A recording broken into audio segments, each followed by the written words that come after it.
Approchez, approchez! Et bienvenue au cinéma des curiosités. Je suis Stephou le Fou et aujourd'hui je vous parle du film Zombie! On regarde ça.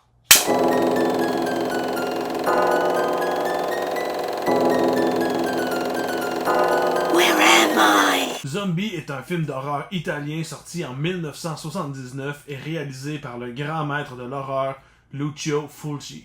Le titre original italien du film est en fait Zombie 2, et ce malgré le fait que le film n'est pas une suite. Pourquoi? Parce que le film Dawn of the Dead de George Romero, ou L'Aube des Morts en français, a eu une version spéciale faite pour l'Europe qui a été montée par Dario Argento et qui a été renommée Zombie en Italie.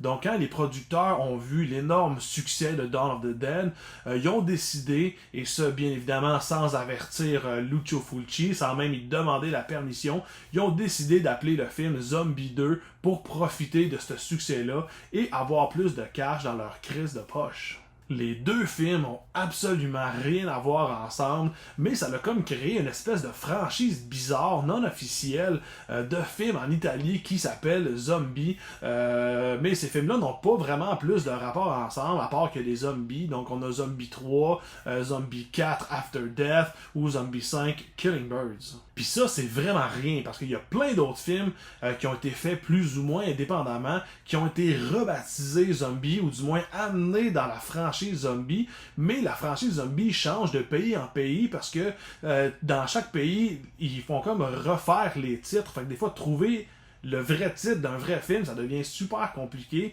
puis de savoir quelle est la franchise officielle de Zombie, c'est assez dur à dire. Je donne un exemple, le film Anthropophagus de Joe D'Amato, dans certains pays, il a été appelé Zombie 7, alors qu'il n'y a pas de zombie dans le film. Mais la suite d'Anthropophagus, une espèce de suite en esprit, si on peut dire, par Joe D'Amato également, a été nommé Absurd, mais dans certains pays, il a été appelé Zombie 6. Il y a le film Zombie Holocaust, qui est aussi appelé Dr. Butcher MD dans certains pays, qui a été rebaptisé Zombie 2 dans d'autres pays, mais que Zombie 2 existait déjà parce que c'était Zombie de Lucio Fulci. Ça change partout, je vous jure, c'est l'hostie de bordel. Mais ça vaut la peine d'aller lire là-dessus parce que c'est vraiment divertissant. Pour parler un petit peu du réalisateur, Lucio Fulci est vraiment un maître de l'horreur, et ça malgré le fait qu'il a réalisé plusieurs styles de films différents dans sa vie. Donc, il a fait des comédies, il a fait des spaghetti western, mais mondialement, il est vraiment reconnu pour ses films giallo, ses films paranormaux, ses films de zombies, et sa marque de commerce ultra fucking gore. Vous êtes fan d'horreur? Vous devez regarder Fulci. C'est un prérequis. Le film Zombie commence avec un bateau à la dérive tout près de New York. Les gardes-côtes montent sur le bateau et le trouvent abandonné et en très mauvais état lorsque soudain un zombie surgit et les attaque violemment.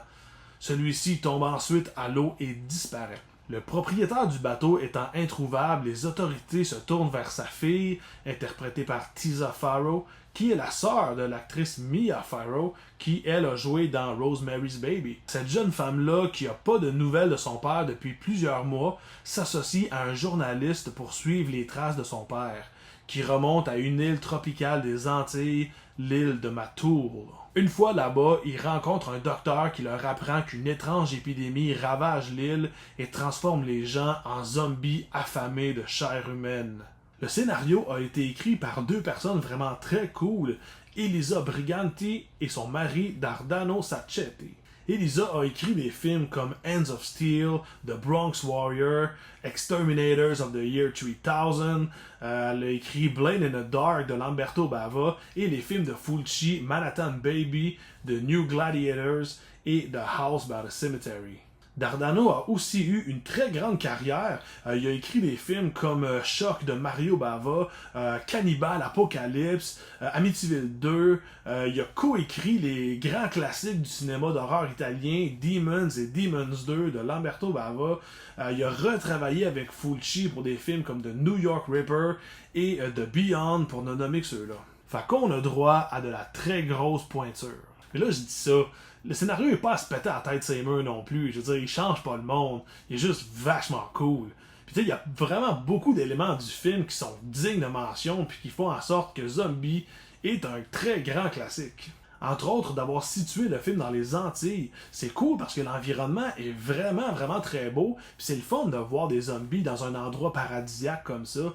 Ça fait changement en tout cas que de les voir dans des villes comme 99,9% des autres films de zombies.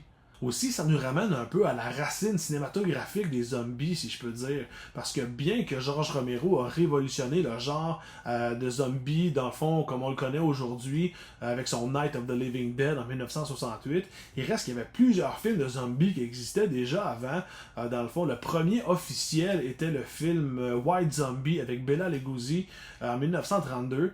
Mais ensuite, on a eu des films comme I Walked with a Zombie de Jacques Tourneur en 1943. Il y a eu The Walking Dead en 1936 et Voodoo Island en 1957, les deux derniers étant avec Boris Karloff. Ça ramène à leurs racines parce que contrairement aux films de zombies classiques modernes, ceux qui sont majoritairement créés par des virus, ici on a vraiment droit à des zombies surnaturels, donc qui émergent du vaudou, comme la plupart des films que je vous ai mentionnés juste avant.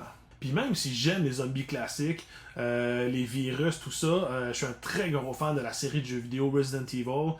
Il y a de quoi qui est vraiment badass avec des zombies surnaturels, que ce soit des zombies vaudous ou des zombies sortis de l'enfer, comme dans plusieurs autres films de Fulci. Voir les zombies sortir de la terre lentement, de façon super menaçante, comme ce zombie conquistador qui est pas mal l'image la plus reconnue du film, c'est sans l'ombre d'un doute le sommet de la coolitude. Ça aussi, c'est un autre truc badass du film. Il y a des scènes dans ce film-là qui sont vraiment inoubliables. La scène où la femme du docteur, avec ses super beaux yeux totalement envoûtants, se fait attaquer par un zombie, je veux dire, ce qui y arrive, c'est absolument atroce et c'est une très grande scène du monde de l'horreur. Honnêtement, quand j'ai vu ce film-là pour la première fois, j'étais vraiment plus jeune, pis cette scène-là m'avait vraiment dérangé. Même 4-5 jours plus tard, j'étais super inconfortable. Ça fait ce fort. Puis je peux pas passer à côté de la scène où il y a un combat entre un zombie puis un calice de requin. Tu sais, on remonte en 1979. Il n'y avait pas de CGI à l'époque. Ce qu'on voit à l'écran, c'est un vrai dude maquillé en zombie qui essaye de mordre un fucking requin. Essaye de me trouver une scène plus badass que ça. Tu peux pas. Essaye pas, tu peux pas. Puis l'entraîneur du requin, en fait, c'est celui qu'on voit à l'écran. Ben, il s'appelle Ramon Bravo. Alors, bravo Ramon. Ah, elle était facile celle-là. Les acteurs, sans être les meilleurs au monde, sont vraiment très bons et sont très bien castés.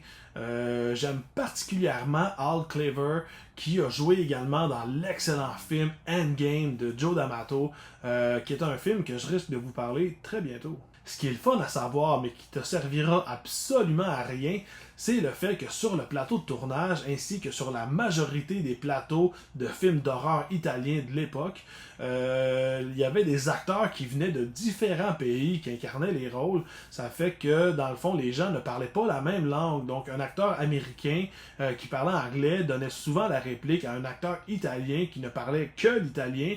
Donc, ça devait être assez particulier comme façon de tourner, de pas comprendre la réplique que l'autre acteur te donne. Ça devait être un environnement assez particulier. Je peux pas dire que le film déborde d'action. Il y a quand même pas mal de moments un petit peu plus tranquillos, mais le film est jamais ennuyant. Puis la simplicité du scénario nous donne juste plus de place pour admirer l'excellent travail de tous ceux qui ont travaillé sur le film. Pour essayer d'être fair, j'ai essayé de trouver quelques points négatifs pour essayer de balancer un peu la critique.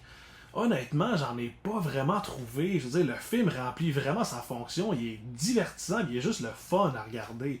La musique est nice, la structure du film est nice, la fin du film est fucking nice, le gore est savoureux, puis il y a de la nudité gratuite, ce qui est vraiment boobalicious. Zombie est vraiment une œuvre magistrale et qui est dans mon top 3 personnel des meilleurs films de zombies de tous les temps.